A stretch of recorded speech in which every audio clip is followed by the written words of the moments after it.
Mga boss, nakakita na ba kayo ng ganitong scenario ng traffic light?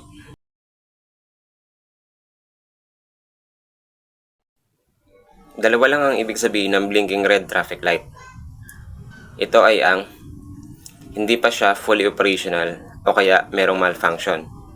At ang pangalawa ay maaring ikaw ay nasa location na merong low traffic volume, kadalasan sa mga gabi. Ano ang pagkakaiba nito sa solid red traffic light? Ganito yan.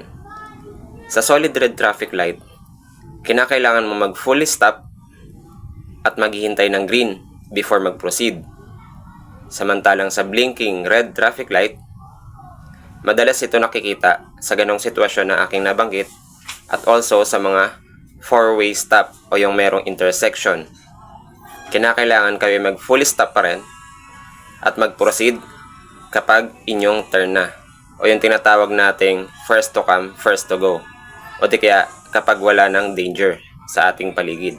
Ang sino mang mahuling mag-violate sa batas na ito ay maaring magmulta ng 1,000 hanggang 2,000 at may kasama pang mandatory seminar.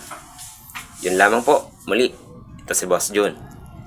Tamad pero may experience. Follow for more.